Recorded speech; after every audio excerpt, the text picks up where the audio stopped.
Hello students, myself Om Prakash teacher UPS अपर जिला। तो आज हम 8th की ज्योग्राफी का चैप्टर नंबर 1 से शुरू करेंगे जिसका नाम है रिसोर्सेज। तो अब हम रिसोर्सेज के बारे में पढ़ेंगे। तो जैसे कि इस चैप्टर में मोना और राजू के बारे में बताया गया है, तो आप अपनी किताब पर पढ़ सकते हो, इसकी मदद ले सकते हो कि मोना और राजू एक बार अपनी अम्मा के साथ घर में सफाई कर रहे हैं।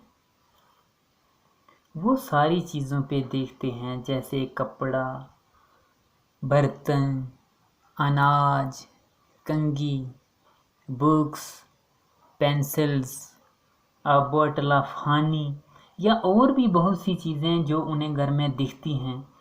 वो उसको साफ़ कर रहे हैं और उनको सजा रहे हैं। तो उसी वक्त मोना कहती है कि ये हर एक चीज़ हमारे लिए बहुत ज़रूरी है और इस हर चीज़ का हम इस्तेमाल करते हैं। तो तभी उसकी माँ ने कहा, हाँ ये रिसोर्स हैं।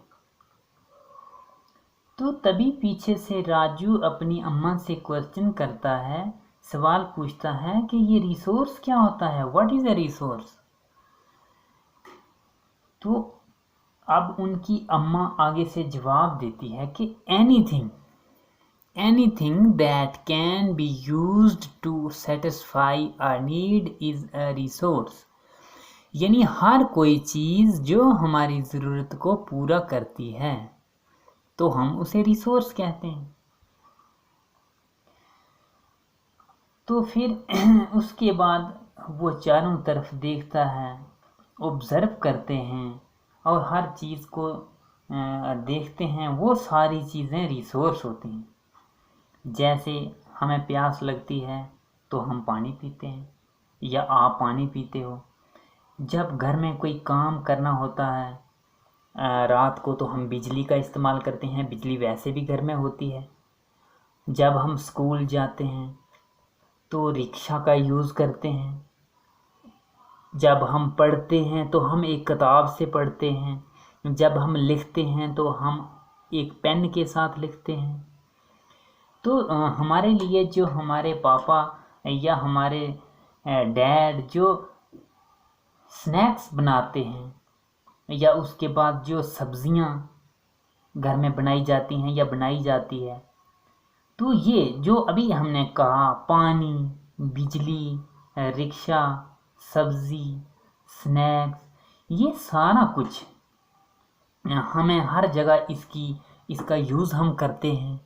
इसको हम यूज़ करते हैं, इसकी यूटिलिटी है। तो इस तरह से इसका हम फ़ायदा लेते हैं, तो ये हमारे लिए रिसोर्स है। तो फिर वो अपनी अम्मा से राजू फिर दोबारा क्वेश्चन कर देता है कि ये रिसोर्स बनते कैसे हैं। रिसोर्स यानी how does something become a resource. Raju अपनी अम्मा से कहता है कि ये रिसोर्स बनते कैसे हैं। तो उनकी अम्मा जवाब देती है, they are resources only when they have a value use. यानी जब उनका कोई काम होता है या हम उन्हें यूज़ करते हैं, इस्तेमाल करते हैं, या फिर उनकी कोई वैल्यू होती है, तो उस वक्त वो रिसोर्स होते हैं। ये अम्मा ने बताया। तो फिर उसके बाद रिसोर्सेज के बारे में काफ़ी बातचीत हुई। अब उनको पता चला कि हर एक चीज़ जो हमारे घर में हो, जिसका हम यूज़ करते हैं, जो हमारे लिए कुछ वैल्यू रखती है, तो वो सारी चीज़ें रिसोर्सेज होती हैं। अब रिसोर्सेज की दो किस्में होती हैं। कुछ रिसोर्स होते हैं वो बहुत कीमती होते हैं, यानी बहुत होते हैं या कम होते हैं, लेकिन कुछ रिसोर्स ऐसे होते हैं जिनकी वैल्यू होती है। तो कुछ रिसोर्स यानी इकोनॉमिक वैल्यू होती है, यानी उनकी कोई कीमत होती है, कोई पैसा उनको लगता है या कुछ उनकी कोई ऐसी कीमत होती है। लेकिन कुछ रिसोर्सेज ऐसे होते हैं जिनकी वैल्यू नहीं होती। जैसे हम अगर फॉर एग्जांपल तौर पर बोलेंगे, इकोनॉमिक वैल्यू कौन से रिसोर्सेज की होती है। जैसे हम कोई मेटल खरीदेंगे तो पैसा लगेगा, बुक खरीदेंगे तो पैसा लगेगा, पेन खरीदेंगे तो पैसा लगेगा। तो ऐसे जो चीज़ें हम खरीदते हैं या नहीं भी खरीदते हैं लेकिन उसकी कोई कीमत होती है तो उसको इकोनॉमिक वैल्यू वो इकोनॉमिक वैल्यू होती है। और घर में कुछ रिसोर्सेज ऐसे होते हैं जिनकी घर में नहीं, घर को छोड़ के घर से बाहर होते हैं तो उनकी वैल्यू नहीं होती है। तो उसमें कौन कौन सी चीज़ आ जाती है। जैसे हम अपने घर से जैसे बाहर निकलते हैं, अपने बिरांदे में पहुंचते हैं तो वहाँ से हम बाहर देखते हैं तो बहुत अच्छी ज़मीन हमें दिखती है, यानी खुला नज़ारा देखने को मिलता है। उससे हमारा दिमाग एकदम फ्रेश हो जाता है, बहुत अच्छा दिखता है वो लैंडस्केप। यानी अगर उसकी हम सोचें कि उसकी कोई कीमत तो वैसे हम अदा नहीं कर सकते हैं और ना कोई उसकी कीमत है। जैसे आप घर में कोई जैसे घरेलू उपचार करते हैं, घर में छोटे छोटे इलाज करते हैं, होम रेमेडी होता है कि हमारे जो पुराने दादा हैं दादी हैं वो घर में छोटा छोटा अपना इलाज करते हैं, अपना जैसे काढ़ा बनाते हैं या जैसे कोई किसी भी चीज़ का कोई देसी इलाज करते हैं तो उनकी कोई इकोनॉमिक वैल्यू उस वक्त नहीं होती है।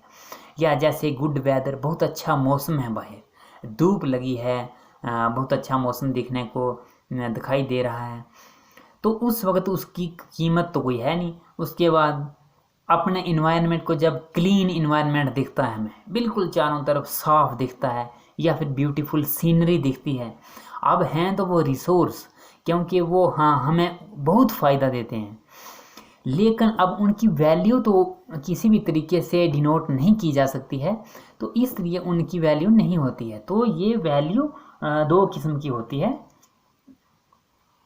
एक वैल्यू वाले रिसोर्स होते हैं और कुछ जो होते हैं रिसोर्सेज ऐसे होते हैं जिनकी कोई वैल्यू नहीं होती। तो कुछ रिसोर्सेज ऐसे होते हैं जैसे इसमें होम रेमेडी है। ये होम रेमेडी अगर हम कोई घरेलू घर में इलाज करते हैं तो उस वक्त उसकी कोई कीमत नहीं है।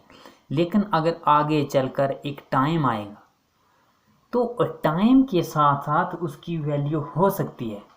तो इस तरीके से यानी कुछ रिसोर्सेज ऐसे होते हैं जो अपने टाइम के साथ, उनको टाइम लगता है और टेक्नोलॉजी, दोनों चीज़ें लगती हैं, टाइम लगता है और टेक्नोलॉजी लगता है, यानी टाइम और टेक्नोलॉजी दोनों लगती हैं जिसकी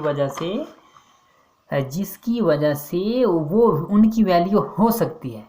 जैसे अगर आज हमने कोई घरेलू उपचार किया, आज उसका कोई वैल्यू नहीं है, लेकिन कल कोई मेडिकल की फर्म आती है, उस आइडिया को एक्सेप्ट करती है, तो उस आइडिया को एक्सेप्ट करने के बाद फिर उसी हिसाब से उसकी मेडिकल रिसर्च होती है और उस दवाई को बनाया जाता है, उस आइडिया को एक्सेप्ट किया जाता है। तो उस तरीके से उसमें शेयर होगा तो वो उस आदमी को मिलेगा जिसने वो आइडिया दिया होगा, तो वो उसकी इन्वेंशन मानी जाएगी। तो उस वक्त वो उसका कमर्शियल एरिया शुरू हो जाएगा और उसका जो भी शेयर होगा वो उसको भी मिलेगा जिसका वो आइडिया होगा, और वो उसको पूरा राइट उसका है उस आइडिया के लिए। तो यही बात है कि टाइम एंड टेक्नोलॉजी ये दो बड़े फैक्टर हैं जिसकी वजह से कोई भी रिसोर्स उसकी इकोनॉमिक वैल्यू नहीं हो लेकिन वो इकोनॉमिक वैल्यू में कन्वर्ट हो सकता है, और यानी वो एक वैल्यू वाला सब्सटेंस बनता है। तो ये टाइम एंड टेक्नोलॉजी ये दो बहुत बड़े फैक्टर हैं जिसकी वजह से ये रिसोर्स में चेंज हो जाता है। तो ये रिसोर्स तो ऐसे भी है लेकिन पहले नो वैल्यू वाला रिसोर्स है और बाद में वो वैल्यू वाला रिसोर्स बन जाएगा। और इसके साथ आइडियाज़, नॉलेज, इन्वेंशन, डिस्कवरीज ये सब कुछ टाइम एंड टेक्नोलॉजी के साथ साथ चलता है। लेकिन ये चारों चीज़ें जो हैं वो ज़्यादा से ज़्यादा रिसोर्स बना सकती हैं। ज़्यादा यानी आइडियाज़, नॉलेज, इन्वेंशन, डिस्कवरीज़, ये जो चारों ये यानी इससे बहुत ज़्यादा वो बनाई जा सकती हैं, बहुत से ज़्यादा रिसोर्स बनाए जा सकते। तो इन्वेंशंस, डिस्कवरीज़, आइडियाज़, नॉलेज, ये चारों चीज़ें जब मिलती हैं या नहीं मिलती हैं या इन चारों का अपना अपना काम होता है तो ये रिसोर्सेज को चेंज कर देते हैं, यानी नो वैल्यू से वैल्यूएबल बना देते हैं। जैसे कि बहुत ये कुछ अलग अलग तरह की चीज़ें बन जाती हैं। जैसे जब डिस्कवरी ऑफ फायर हुई थी तो एक आइडिया था डिस्कवरी ऑफ फायर करने का और बाद में वो डिस्कवरी हो गई, फायर बना गई। तो उसके साथ साथ एक और प्रैक्टिस ऑफ कुकिंग, वो यानी आग के साथ शुरू हुई और ऐसे ही इसके साथ और भी प्रैक्टिसें शुरू हुई, लेकिन सबसे पहले प्रैक्टिस ऑफ कुकिंग ही शुरू हुई। तो इसलिए उन्होंने डिस्कवर फायर को किया था, लेकिन कुकिंग की प्रैक्टिस जो थी वो साथ ही साथ इन्वेंट हुई। उसी तरह से इन्वेंशन ऑफ व्हील, जब एक आइडिया आया कि एक व्हील बनाया जाए, एक टायर बनाया जाए, उसको इन्वेंशन किया तो उससे इन्वेंशन तो हुई, व्हील तो बना, लेकिन व्हील के साथ साथ जो मोड्स ऑफ ट्रांसपोर्ट थे, एक जगह से दूसरी जगह जाने के जो तरीके थे, यातायात के तरीके थे, वो नए नए तरीके ईजाद हुए, यानी इन्वेंट हुए और नए नए तरीके से डिस्कवर किया गया कि किस तरीके से कहाँ जाना है। तो ये हम एक चीज़ की डिस्कवरी करते हैं या इन्वेंशन करते हैं तो दूसरी उसमें ऑटोमेटिक आ जाती है। तो ऐसे ही बहुत सी चीज़ें आगे पैदा होती हैं। तो इस तरीके से इन्वेंशंस, तो वो सब एक रिसोर्स हम बनाते हैं, वो आगे दूसरे रिसोर्स को जन्म देता है, फिर वो तीसरे रिसोर्स को जन्म देता है। इस तरीके से जैसे कि फास्ट फ्लोइंग वाटर, पानी तैरता हुआ, पानी जो मोशन से चल रहा था, जो तेज़ी से चल रहा था, उससे टरबाइन को घुमाया गया, टरबाइन से घुमाया, लेकिन उसको घुमाने के लिए हमें नॉलेज चाहिए था, फिर हमें स्किल चाहिए था, फिर हमें कुछ नई नई चीज़ों की डिस्कवरी चाहिए थी। तो हमने फास्ट फ्लोइंग वाटर से अपने स्किल का यूज़ किया और उससे हाइड्रो इलेक्ट्रिसिटी को तैयार किया। मतलब हम एक चीज़ की खोज करने निकले थे तो आगे आगे हमें बहुत चीज़ें मिलने लगी, यानी एक रिसोर्स को हम ढूंढते हैं या डिस्कवर करते हैं तो दूसरा उसमें ऑटोमेटिक तैयार हो जाता है।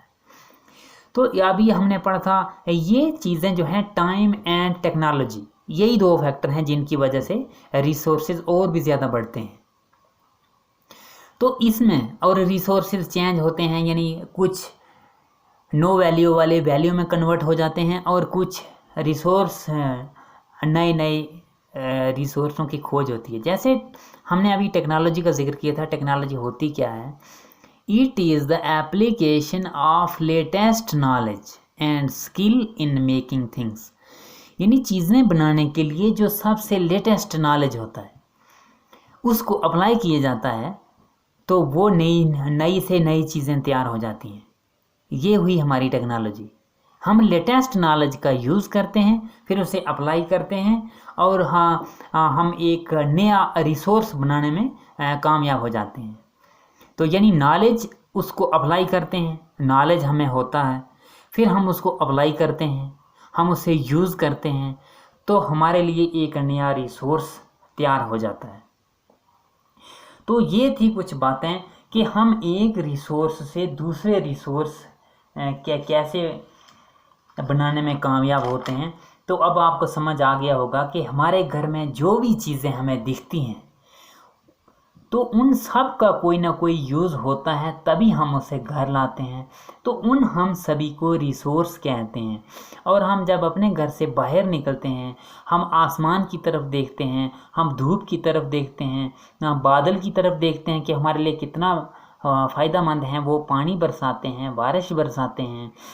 और इसके बगैर यानी ये सारी चीज़ें जो हमें दिखती हैं, जैसे मिट्टी, पत्थर, जो भी दिखता है ये सब हमारे लिए रिसोर्स हैं। जानवर, पौधे, मिट्टी, पत्थर, पानी, हर एक चीज़ हमारे लिए रिसोर्स है। तो अब आप समझ गए होंगे कि रिसोर्स क्या होता है। तो मुझे लगता है कि अब आप आसानी से लिख सकते हो, लर्न कर सकते हो। मुझे उम्मीद है आपको लर्न हो भी गया होगा कि anything that can be use to satisfy a need is a resource. हर एक वो चीज़ जो हमें हमारी ज़रूरत को पूरा करती है उसे रिसोर्स कहते हैं। तो दूसरा नंबर उसके बाद कि रिसोर्स हमारे लिए किस तरह से वो रिसोर्स बनता है। तो वो यानी वो रिसोर्स तभी बनता है जब वो हमारे लिए उसकी कोई वर्थ होती है, हमारे लिए कोई कीमत होती है। जैसे कि things become resources only when they have a value. तो अभी हमने पढ़ा वैल्यू भी, कुछ रिसोर्स ऐसे होते हैं जिनकी वैल्यू होती है, कुछ ऐसे होते हैं जिनकी वैल्यू नहीं होती है। लेकिन जिनकी वैल्यू नहीं होती है वो फिर भी हमारे लिए उतना ही फ़ायदेमंद होते हैं जितना कि वैल्यू वाले होते हैं। तो इस तरह से आप समझ गए होंगे कि रिसोर्स हमारे लिए कितने ज़रूरी हैं। और इसके बाद अब हम आगे पढ़ेंगे कि रिसोर्स होते कितनी किस्म के हैं। तो ये हम कल की वीडियो में पढ़ेंगे। आज के रिसोर्स में इतना ही, लेकिन इसमें आपको 3-4 चीज़ें जो आपको देखना पड़ेंगी कि रिसोर्स बहुत ज़रूरी होते हैं, हम उन्हें यूज़ करते हैं तो वो हमारी ज़रूरत को पूरा करते हैं। यानी anything that can be use to satisfy a need is a resource, वो रिसोर्स होता है। तो उसी तरीके से यानी फिर उसकी जो यूटिलिटी है, उसका जो इस्तेमाल है, वो हमारे लिए बहुत ज़रूरी होता है। तो दूसरी बात यह है कि वो रिसोर्स हमारे लिए कब बनते हैं। That things become resources only when they have a value. It's use और यूटिलिटी गिव्स अ वैल्यू। यानी उसका यूज़ और उसकी यूटिलिटी का हमें फ़ायदा होता है, तभी वो रिसोर्स है। तो यानी एक यही पढ़ा था कि जो जैसे होम रेमेडी थी वो उसकी नो वैल्यू थी और बाद में उसकी वैल्यू कन्वर्ट हो गई। तो ये टाइम एंड टेक्नोलॉजी, ये 2 बड़े फैक्टर हैं जिनकी वजह से हमें और भी रिसोर्सेज के अंदर से रिसोर्सेज निकलते हैं और साथ में जो नो वैल्यू वाले रिसोर्सेज होते हैं वो भी वैल्यू में कन्वर्ट हो जाते हैं। तो ये टेक्नोलॉजी भी आपको अच्छी तरह से याद हो जाएगा कि it is the application of latest knowledge and skill in doing और मेकिंग थिंग्स। तो ये 3-4 चीज़ें आपको अच्छी तरीके से याद होनी चाहिए। तो कल हम आगे पढ़ेंगे कि टाइप्स ऑफ रिसोर्सेज, के रिसोर्सेज होते कितनी किस्म के हैं। Thank you.